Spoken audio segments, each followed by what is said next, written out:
In this video we're going to have a look at half equations for reduction and oxidation processes. In the data booklet, or in this data booklet, you can see that the half equations are set out as they always are. They're standard electropotentials, but they're set out as reductions. So we have the oxidized species on the left hand side, which gains electrons to make the reduced species. From this table, the species at the right hand side at the top are the best reducing agents. The species at the left hand side at the bottom are the best oxidizing agents. And you see that most of the redox reactions are fairly straightforward. Fe2 plus 2 electrons is in equilibrium with Fe. Well, this is easy to balance. You can see the difference between Fe2 plus and Fe is just 2 electrons, so we can balance it. The more complicated ones are the ones involving oxyions. This is the dichromate 6 ion, Cr2O7 2-. And although here we have it in the data booklet, you have the half equations already balanced, I want to have a look just so you can see how we arrive at these half equations. The important thing to remember is that we do need to know the starting species and the final species that is actually oxidized or reduced. In this case, dichromate is the beginning species and the chromium 3+ ion is the final species. So imagine we're having a look at the reaction of the nitrate 3, which is also called nitrite ion. It's a reducing agent. The first thing we need to identify is we need to identify what the starting material and its product would be. Well, that obviously we're told it's nitrite. Now, nitrogen has an oxidation state in the nitrite ion of 3. Its most accessible oxidation state is 5, and in fact the nitrite ion becomes the nitrate ion when it behaves as a reducing agent. It gets oxidized to nitrate. If we want to balance this equation though, we want to balance this redox equation, we have to go through a series of steps. The first step, we've identified the starting material. And the second step is to identify the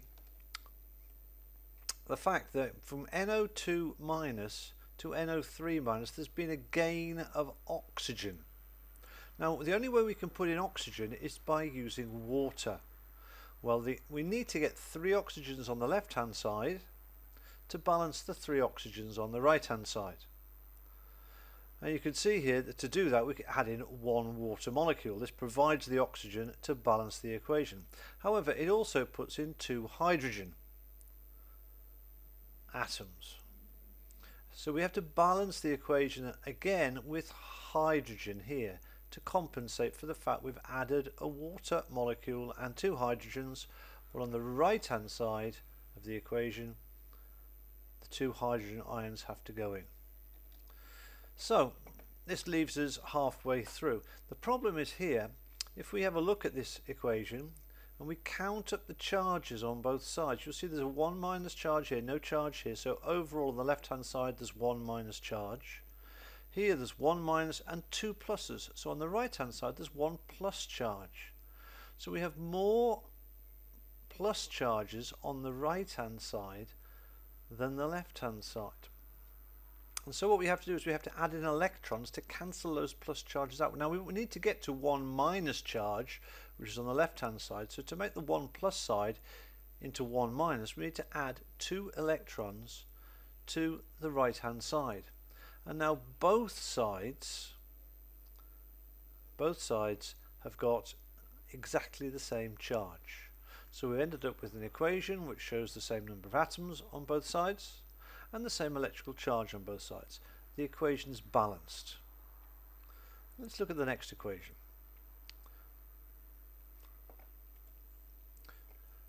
Now we want to have a look at hydrogen peroxide acting as a reducing agent, in other words providing electrons. So the oxygen in hydrogen peroxide is in the -1 oxidation state. To provide electrons, it will have to give away that electron and become oxygen in the 0 oxidation state. in other words, as the element. So our first step again is to identify the starting material and its product. That's the starting material, hydrogen peroxide, and the product is oxygen. Okay, now we can see here, examining it, that there are 2 hydrogen atoms more on the left hand side than the right hand side. So we must add in 2 hydrogen ions to the right hand side. Remember, we only ever deal with hydrogen ions and water. Now on the right hand side we've got the right number of atoms, we've got 2 hydrogens, 2 hydrogens, 2 oxygens, 2 oxygens. It's balanced in terms of atoms, but now the left hand side has got no electric charge, whereas the right hand side has got 2 plus charge. There's too many charges on the right hand side.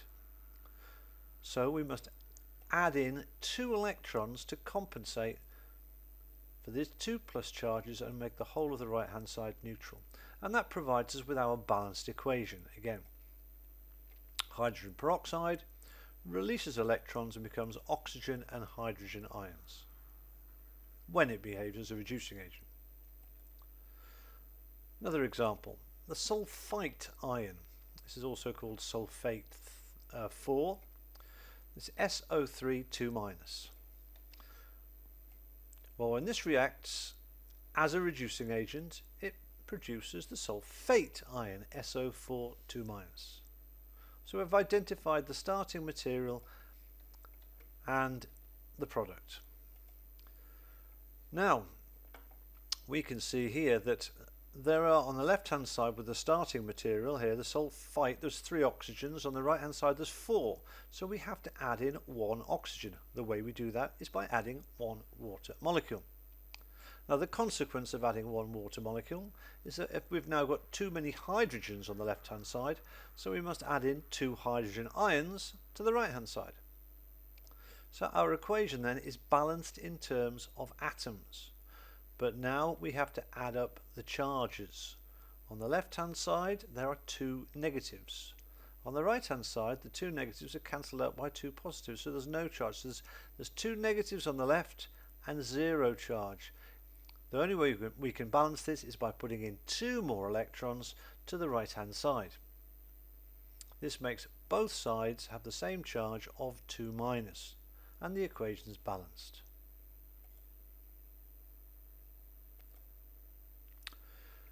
Now this one is an organic example. This time we're going to have a look at ethanol. And we're told here, when it's fully oxidized by a strong oxidizing agent, it forms ethanoic acid. Now it's possible to partially oxidize ethanol, and that would make ethanal, but in this case it's completely oxidized to ethanoic acid. So we can write our reactants and our products down. The reactant is the ethanol and the product is the ethanoic acid. Okay, so we examine these and you'll see that there on this side there are 2 carbons, well 2 carbons over here, everything's alright with carbon. There are 6 hydrogens and there are only 4 hydrogens. But forget the hydrogens, let's go straight to the oxygens. Here there's 1 oxygen and here there's 2. So we know how to get the number of oxygens the same. We must add in a water to the left hand side. Now the consequence of adding a water molecule to the left hand side now is that we have in total, we have 6 hydrogens here and 2 here, we have 8 hydrogens. Whereas ethanoic acid only has got 4 hydrogens, so we must add in 4 hydrogen ions. And now we're balanced in terms of atoms altogether. But you can see on the right hand side we've an overall charge of 4 plus, and there's no charge on the left hand side. And so we must add in electrons to compensate for the extra charge on the right hand side, the extra positive charge on the right hand side.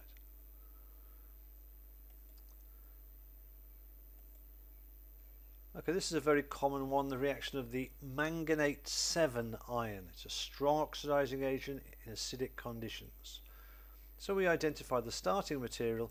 Now the manganate 7 ion, which is deep purple, turns to the very pale pink manganese 2 ion. So this is our starting point, and once again let's look for the oxygen.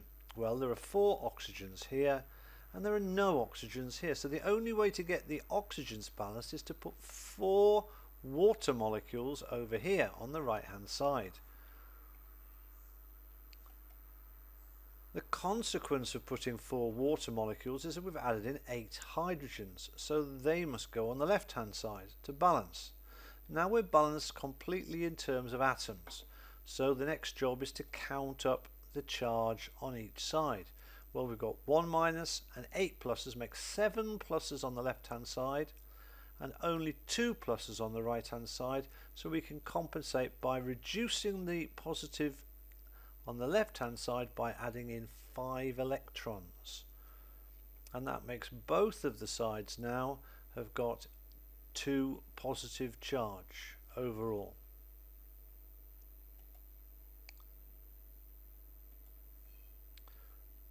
Another example, the reaction of the chlorate 1 or the hypochlorite ion. It's an oxidizing agent, a common oxidizing agent. When it oxidizes something, it takes electrons away from something, so what happens is the chlorine, which is in the +1 oxidation state, takes electrons to become chloride in the 1- oxidation state. And so once again, if we examine carefully, we'll see there's 1 oxygen here, but there are no oxygens here. We should know by now what has to go over here to balance the number of oxygens. We need to add in a water molecule. There's our water molecule, but of course the consequence of adding the water molecule is there are 2 hydrogens on this side, so we need to put in 2 hydrogen ions on this side. Now the last stage is we count up the charge on either side. 1 minus and 2 plus is 1 plus, 1 minus. So here this side is 2 negatives bigger than this side, if you like. This has got 1 plus charge, and we need to make it into a 1 minus charge, and we can do that by adding 2 electrons. So we put our 2 electrons in, and that finishes this equation. And finally, the one we started off with, the dichromate 6 ion. We've already seen the equation for this in the half equations on the data booklet. First steps first, the dichromate ion becomes chromium 3. Now this is interesting because it's orange goes to green. We get a very obvious colour change in this reaction. Dichromate to chromium 3. Now once again, let's examine. You can see there are 7 oxygens here, but there are no oxygens here. And the only way to get the 7 oxygens balanced is over here. I'm sure you remember, with 7 water molecules. And so we put in our 7 water molecules, and the consequence of having 7 water molecules is 14 hydrogen ions are needed to balance the hydrogen. Now we do the count up. On this side we've got 2 minuses and 14 pluses, which makes 12 pluses. On this side we've only got 6 pluses, so we have to cancel out 6 of the pluses on the left hand side, and we do that with 6 electrons. I hope that this has been a clear way of showing you how to easily balance half equations. The most difficult thing is to remember what each oxidizing agent produces in terms of particles. Dichromate, chromium 6, goes to chromium 3. There are very few we have to remember. You certainly can get this information from data booklets, and any questions that you're given will give you this, almost certainly give you this information.